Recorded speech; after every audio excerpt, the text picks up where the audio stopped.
Hi and welcome to another story, and today we have part 1 of The Person Controller by David Baddiel. Starting from the very beginning, part 1, Pause. Chapter 1, Fred and Ellie. Fred and Ellie Stone were twins, but they were never sure whether or not they could call themselves identical. They certainly shared exactly the same birthday, 20th of September, 11 years ago. And they had the same mum and dad, Eric and Janine. But their names were Fred and Ellie, and a boy and a girl are clearly not identical. Yet they felt identical. They sometimes even felt that they knew what one another were thinking. And even if they were 200 metres apart, they could mouth words at each other and always know what the other one was saying. They did look pretty identical too. They both wore glasses, and most of the time their school uniforms, even though uniform wasn't compulsory at their school. And they both, at the point at which this story begins, had braces on their top teeth. They also both liked the same things. These included superheroes, Japanese fantasy animation films, comics, maths. Yes, they actually liked maths. Sometimes they played a game called Who Can Name More Decimal Places of Pi, and most importantly, video games. All video games, but their favourites were FIFA, Street Fighter, Super Mario and Minecraft. The one thing they could save up their not very much pocket money to buy was the most up-to-date versions of these games. Ellie, though, was better than Fred at video games, which Fred didn't mind. He knew she had quicker fingers and better hand-eye coordination, and even though he sometimes got frustrated at losing, other times he just liked watching the fingers speed across her controller as if she was playing a classical concerto by heart. And when I say her controller, I mean her controller. Ellie and Fred always used their own ones. Ellie in particular was always very definite about which one was hers. The feel and the weight of her controller, even if, to the untrained eye hand, both of them may have felt exactly the same, suited her style perfectly, which was why what happened to it was quite so upsetting. Chapter 2. Eric. Eric Stone was, there is no nice way of saying this, fat. Well, there are nice ways of saying it, and Eric did not often use these ways, describing himself as big-boned or portly or suffering from terrible water retention, but the truth was, he was fat, because he ate too much. He didn't have terrible water retention, he had terrible bacon sandwich retention. To be fair to Eric, he did, normally after a bit of prompting from his wife Janine and his children, Fred and Ellie, go on a lot of diets. He'd been on the high-fibre diet, and the low-carb diet, and the juice diet, and the no-juice diet, and the cabbage soup diet, and the pea and mint soup diet, and a diet he made up where he only ate banana muffins and cheese. He'd been on the 5-2 diet, and the 6-1 diet, and the 4-3 diet, and the 2-5 diet, and even the 17-28 diet, which meant not eating anything for a minute between 17:27 and 17:29 each day. He'd been to Weight Watchers and Chocoholics Anonymous, and 16 stoners, self-help and big-boned portly bacon sandwich retenters sit around in a circle and say how it isn't really their fault. Actually, this last one was what Janine called all Eric's diet groups. Trouble was, the diets didn't make Eric any lighter. If anything, they made him heavier because every time he finished one, and he did always finish them, normally after only 4 or 5 days, he would eat about 5 times his own weight in bacon sandwiches. Eric was just tucking into a bacon sandwich, the first one he'd had after giving up on the jacket potato skin diet, which he'd followed for 2 whole days. It allowed you to eat jacket potato skins, and you could put low-fat spread on them, which Eric had decided included mayonnaise. When the thing that happened to Ellie's controller, which was so upsetting, happened. The bacon sandwich, in a way, was what caused the whole thing. Because whenever Eric Stone had his first bacon sandwich after a diet, he would become so entranced by the fatty saltiness of the pork rashers and how deliciously it sat against the brown sauce-smeared white bread that he would forget everything else and close his eyes. He would lose himself in that bacon sandwich. Unfortunately, the point at which he was losing himself in this particular bacon sandwich was also the point at which he was sitting down, on the sofa, in front of the TV, plate in one hand, sandwich in the other, in his pants. His big, grey, bought-in 1987 Y-front pants. He had been planning to open his eyes shortly and watch TV, but not for a little while, not until he'd really savoured the saltiness. Not until... "Ow!" said Eric, opening his eyes very wide. "What is it?" said Janine, not bothering to turn away from Cash in the Attic. Janine Stone never missed an episode, and was convinced that one day she herself would find something in the attic worth millions of pounds, which was odd, as the Stone family lived in a ground-floor flat. "I've sat on something," said Eric. Well, move off it then, said Janine, still looking at the screen while stroking the family cat, a white fluffy beast called Margaret Scratcher. I can't. You can't? I think it's stuck. Eric stood up. He turned around, facing away from his wife. Interestingly, despite the obvious pain he was in, at no point did he stop eating his bacon sandwich. Can you see it? He said. What do you mean, can I see it? He glanced over his shoulder. Stop watching Cash in the Attic, just for a second. With a big tut, Janine Stone forced her eyes away from the television and looked across Margaret Scratcher's fur at her husband's back. Then she lowered her gaze a fraction. What's that? She said. What's what? That black thing poking out of your pants? That's what I want to know, said Eric. Never mind it poking out, it's poking me. There was another tut from behind him. Eric had once admitted quietly to his friends in his works canteen over a bacon sandwich that if his wife was a noise, she would be a tut. For pity's sake, Eric, bend over. Eric did as he was told. There was a short pause as Janine and Margaret Scratcher peered. Eric felt he could hear them peering. Then he said, How on earth did you get that? Then she said, How on earth did you get that stuck up there? How on earth did I get what stuck up there? My video game controller, said another voice. Ellie's voice, in fact, sounding very upset. Reasonably, really, since she had just come into the living room to see her mother reaching out a slightly disgusted hand to retrieve her most prized possession from between the cheeks of her father's 1987 wide-fronted bottom. Chapter 3. Cyber Dodo. As it happened, Ellie's controller wasn't actually broken. The toggle had gone a touch floppy and the X button looked like it had been knocked diagonal by whatever G-force it sustained while between Eric's bottom cheeks. But it worked. Kind of. If you ignored the fact that when it shuddered, like controllers do when you hit the bar in FIFA or there's an explosion in Call of Duty, it felt to Ellie like it was shuddering for another reason. That reason behind being that it had been lost, for a short while, in a very bad place. Basically, Ellie just didn't really want to touch her beloved controller anymore, which everyone in the family, including Eric, understood. In fact, Eric, who was a nice person and a good dad, even if he loved bacon sandwiches almost as much as his children, went so far as to tell Ellie that he was perfectly willing to pay for a new controller, as long as she didn't tell anyone what happened to the old one. The day after Eric made that promise, Fred and Ellie were in their school computer room. Well, it wasn't really a computer room. Bracket Wood was a good school, more or less, but it didn't have any money, and so it called a computer room. What it called a computer room was in fact a cleaning cupboard with all the cleaning materials taken out and an 8-year-old laptop on the shelf where there used to be 5 half-full bottles of toilet duck. However, Fred and Ellie didn't mind, because right then they were enjoying going through all their favourite gaming sites and reading reviews of all the latest controllers. Ellie, in particular, was really enjoying herself. People who aren't gamers don't know this, do they? She was saying. They think that controllers just come in black plastic and some buttons bundled with a console. But they're so wrong. Look! Fred, who tended just to listen when Ellie got very excited about anything to do with gaming, nodded. She was right. Clicking quite quickly through many different web pages, her skill at video games showing in how expert she also was with a mouse. She pulled up on the screen loads of different types of controller.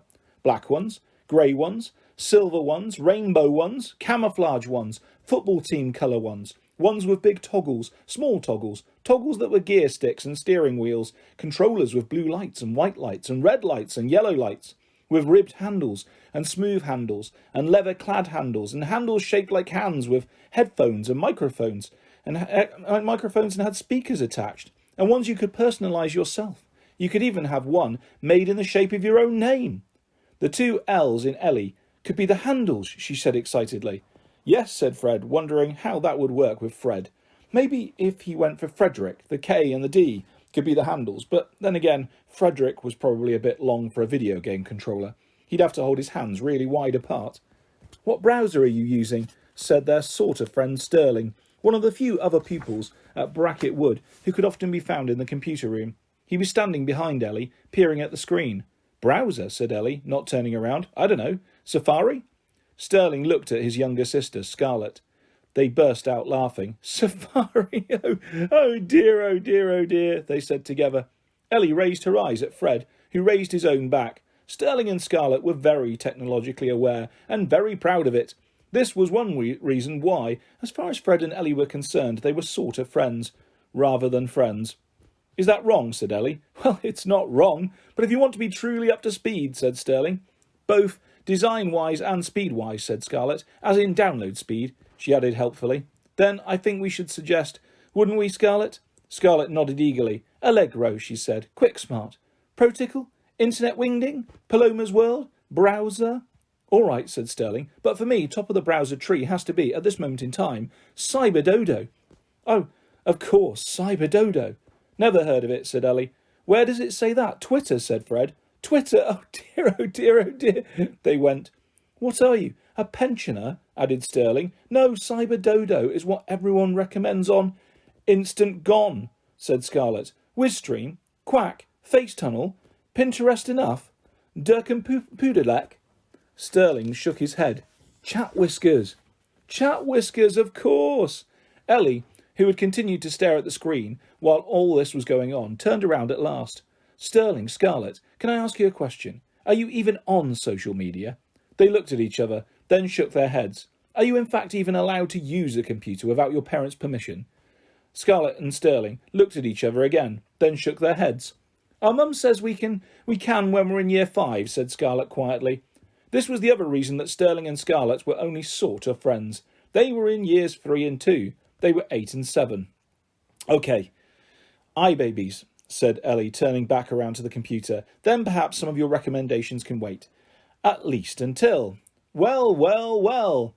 This wasn't said by Sterling or Scarlett. In fact, when Ellie and Fred turned around, Sterling and Scarlett had vanished. Standing there instead were the other twins in the school, Isla and Maurice Fawcett. Oh no, said Fred. Chapter 4. The Other Twins.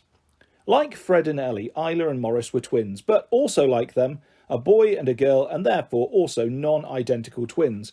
But unlike Fred and Ellie, they were really obviously non-identical. Isla was very, very pretty, tall for her age and slim, with blue eyes and a tiny nose and long hair that she would sometimes sweep back across her face, as if she was in a shampoo advert.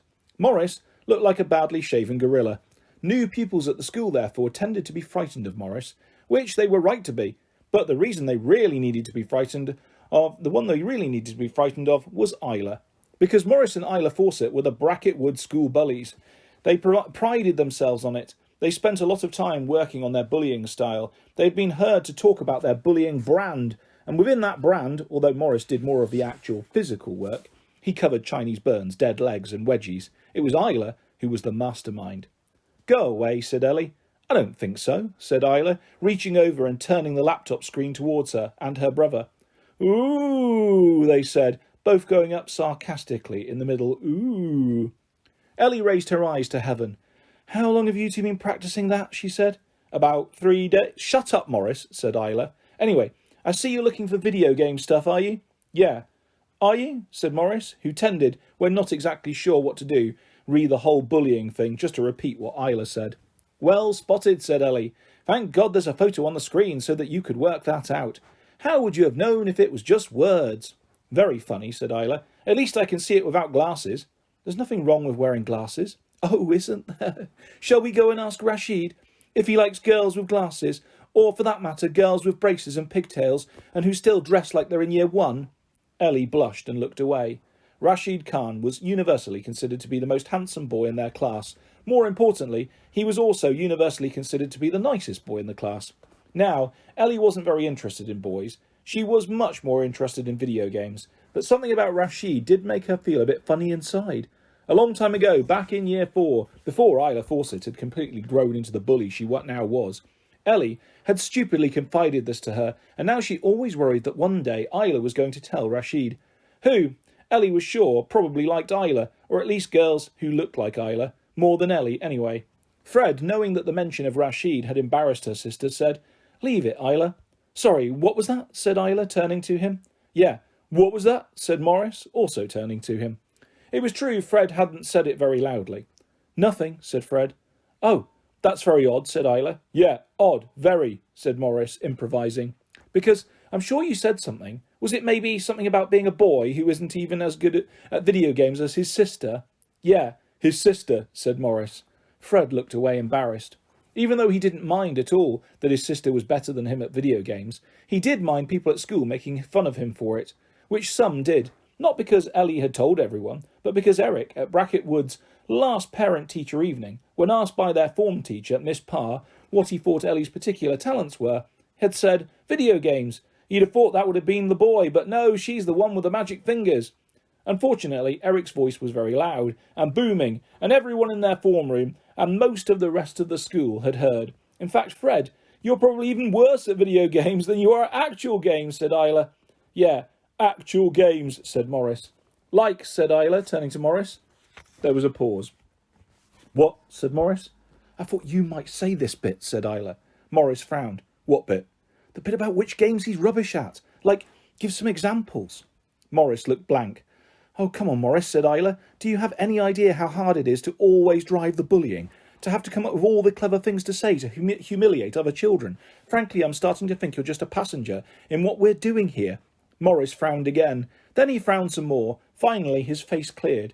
Football, he said, clicking his fingers. Yes, well done, Morris, yeah. What are you worse at, Fred? FIFA or football? You could hardly be worse at FIFA, because I've never seen anyone so bad at football. Yeah, so bad at football, said Morris. Oh, shut up, said Ellie, getting up to face the bullies. Yeah, shut up, said Fred, getting up and facing them too. He had had enough. Because football meant a lot to Fred, he wanted more than anything to be in the Bracket Wood First 11. He wanted to be in the Bracket Wood First 11 and score the winning goal in the final of the Bracket Wood and surrounding area inter-school winter trophy. Ever since he was old enough, he had gone to the school trials for the team, and every year he hadn't got in. Every year something had gone wrong. Let's just take a moment out from the main story to look at the last time Fred went to one of the trials for the school football team. Chapter 5. Fred's Football Trials. Just one example. This was last year, when Fred was in Year 5. For the trial, Fred had spent all his pocket money on a new pair of football boots. Bright yellow ones. Marauders. Fred was totally convinced that they were going to make all the difference to the fact that he hadn't been picked on any of the 3 preceding years. Unfortunately, Eric and Janine had never taught Fred how to tie his shoelaces properly. So what normally happened was that every morning before school, Ellie would tie Fred's school shoes very, very tightly with a triple bow, and that would be fine. They would stay tied for the whole day. But before the school team trial, Fred had asked Ellie to tie his marauders with just a single bow, because a triple bow, he thought, would be too bulky and make it very difficult, for example, when the ball came to him on the edge of the penalty area, to bend it round 5 defenders into the top right-hand corner. But something he had ever done. Not something he'd ever done, but he was sure he was going to do it this time. Really, said Ellie, kneeling down by the touchline of the school pitch. I say school pitch and touchline. Bracket Wood was a good school, more or less, but its school pitch was a muddy triangle in the local park, and its touchline was the concrete path around it. Really, said Fred. A single knot, and ran on, and his laces came untied, tripped over into some mud, and then ran backwards and forwards to the touchline throughout the game so that Ellie could retie his shoelaces. He did stop doing that eventually, because after the 5th time, Ellie said, If you're not going to let me tie a triple knot, I'm not tying them at all anymore, and went to sit on the roundabout in the playground 6 metres away. After which Fred had to ask the referee, Mr. Barrington, to tie his shoelaces. Bracket Wood was a good school, more or less, but its sports teacher was Mr. Barrington, who was 67 and wore glasses with lenses thicker than a rhinoceros's foot. So, after Mr. Barrington had sighed very heavily and bent down on one knee in the mud to tie up Fred's shoelaces, and after it had taken him 3 minutes to get up again, during which time 4 goals were scored that never got recorded, he made a point of running, well, staggering, away every time Fred approached him. Fred didn't know what to do. His boots kept on coming off. Briefly, he even wished his mum or dad was there, which was something he didn't often wish for. Then eventually Ellie came back from the playground, and Fred let her tie the marauder shoelaces into a triple bow. 2 minutes later, the ball came to him on the edge of the penalty area.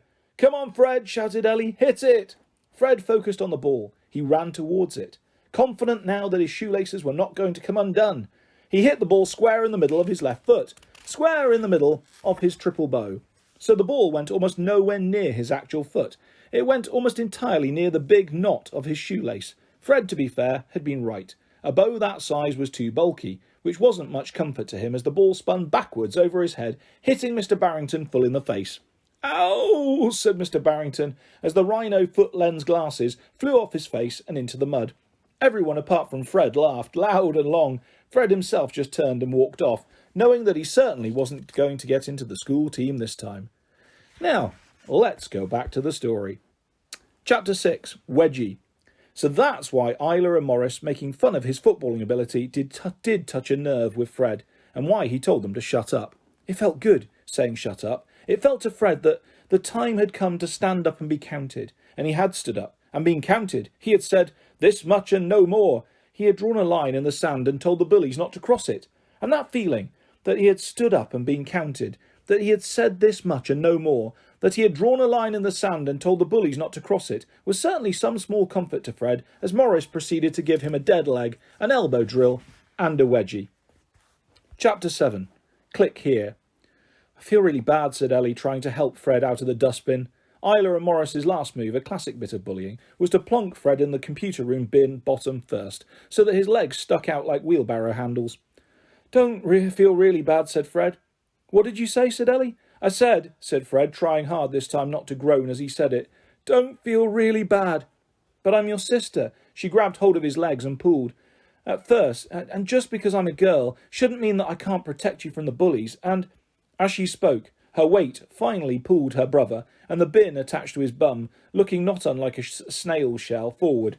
2 seconds later, the bin clattered to the floor, popping Fred out as it went. He picked himself up.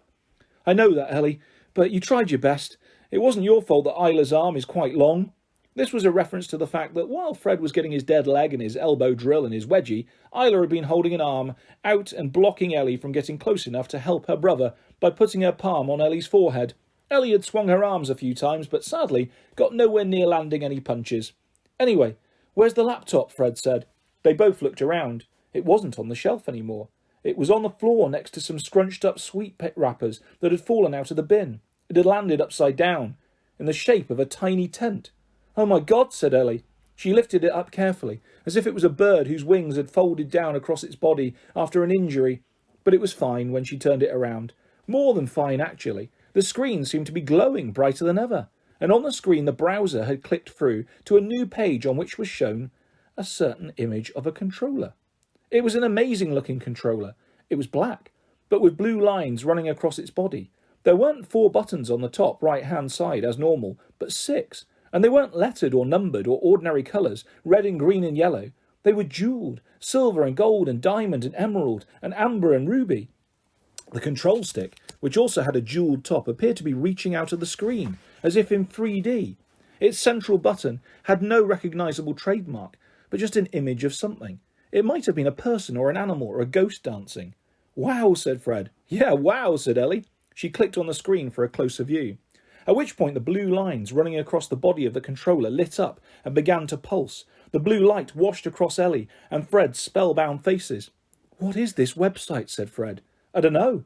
Ellie was still staring enraptured at the screen. "But I do know that this is my controller."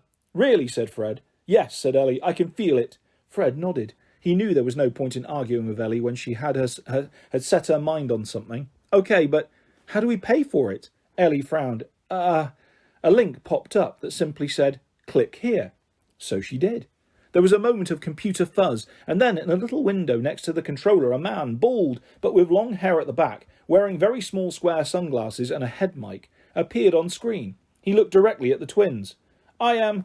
Oh, blast, wait a minute." He flicked a switch on his head mic. "I am," he said again, but now his voice had a slight electronic echo. "The Mystery Man." Fred and Ellie exchanged glances. "Right," said Ellie. "Nice to meet you." The man nodded. There was a long pause. The mystery man seemed to be sizing them up from inside the screen. Eventually he said, "Answer me this. Are you nerds?" "Sorry," said Ellie. "Are you nerds?" he said more loudly. Fred and Ellie looked at each other. They looked in each other's V-necks, glasses and braces. They thought for a moment about their joint liking for superheroes, comics, Japanese fantasy animation films, maths and video games, and they realised that the answer was, "Well, yes, I suppose so," said Ellie. "Yes, I suppose so too," said Fred. "No, that's not good enough," said the mystery man from the laptop screen. "You need to say it loud and say it proud. You need to own it. So once more, are you nerds?" Fred and Ellie looked at each other again. Ellie shrugged. "Actually," she said, "we've got these other friends." "Sort of friends," said Fred. "Yes, and they're probably more nerdy than us." The eye babies? They're too young, said the mystery man. I'm not interested in them. Ellie made a face. Rude, she said. Can we get on, said the mystery man. Are you not nerds? Fred and Ellie looked at each other for a third time. They didn't have to speak to each other to know what they were going to do. Yes, they said, turning back to the screen. We are nerds. The mystery man nodded, seeming finally satisfied. He reached down somewhere below the little window and pressed a button. A mysterious sounding chord, like something from the soundtrack of an old horror film, played tinnily. Then you, Ellie and Fred Stone, the mystery man continued, are the new owners of the controller. And that is where we will leave The Person Controller by David Baddiel. I'll be back soon with the next part of this fantastic story and lots more stories and videos coming your way very soon. If you would like to subscribe or hit a like, that's always appreciated, guys. Take care. Bye-bye.